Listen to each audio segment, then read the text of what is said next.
पालघर जिल्ह्यातील डहाणू तालुक्यातील चळणी ग्रुप ग्रामपंचायत हद्दीतील सुकड आंबा शिरसूनपाडा येथे हर्षला पागी आणि संजना राव या दोन मुली पाण्याच्या टाकीवर खेळत असताना टाकीचा स्लॅब अचानक कोसळून या दोन्ही मुली खाली पडल्याने मृत्युमुखी पडल्या।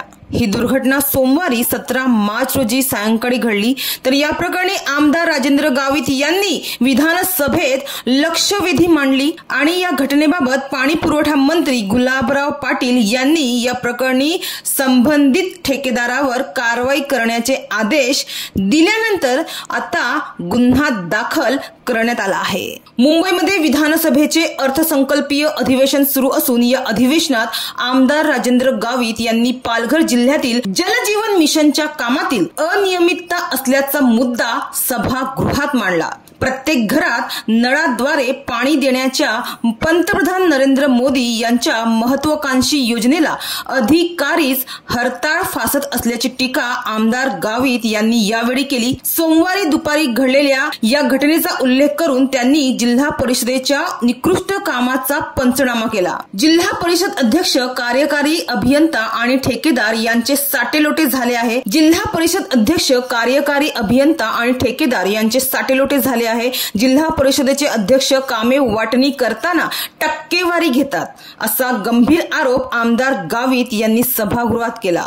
त्याचबरोबर जिल्हा परिषदेच्या कामात त्यांचा कसा हस्तक्षेप होत आहे याचा पाढा आमदारांनी वाचून दाखवला। चळणी ग्रामपंचायत हद्दीतील सुकड आंबा शिरसूनपाडा येथे अचानक टाकीचा स्लॅब कोसळून दोन मुली सुमारे 30 ते 40 फूट उंचीवरून खाली पडल्या। त्यात या दोन लहान मुलींच्या डोक्याला मार लागून त्यांचा मृत्यू झाला, तर एक मुलगी गंभीर जखमी आहे। त्यामुळे स्थानिक नागरिकांमध्ये जलजीवन मिशनच्या कामाबाबतीत तीव्र संताप व्यक्त होत आहे। या संतापाला आमदार गावित यांनी विधानसभेत वाट मोकळी करून दिली। स्थानिक ठेकेदार आणि अधिकारी यांच्या निष्काळजीपणामुळे चळणी ग्रामपंचायत हद्दीत घटना घडली आहे। त्यात जिल्हा परिषदेच्या कारभारावरच प्रश्नचिन्ह निर्माण झालं आहे।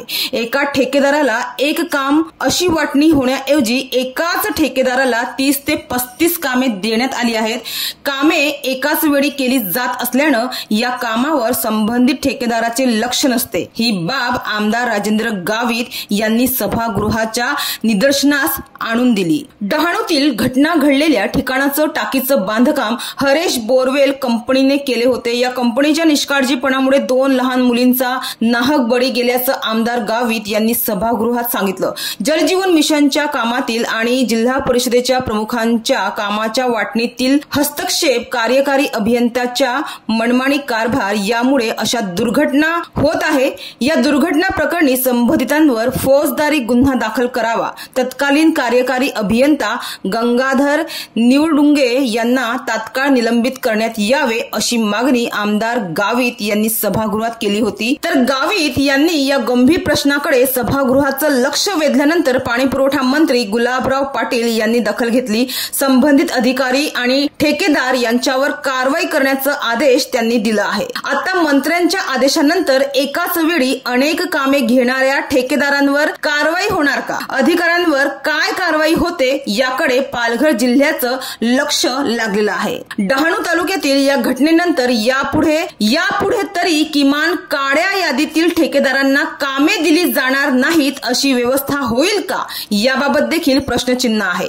जिल्हा परिषदेच्या कारभाराची लक्तरे अनेकदा माध्यमातून वेशीला टांगली जात असताना विधानसभेत प्रश्न उपस्थित होईपर्यंत अधिकारी आणि ठेकेदार काय करतात असा प्रश्न या निमित्तानं उपस्थित झालाय।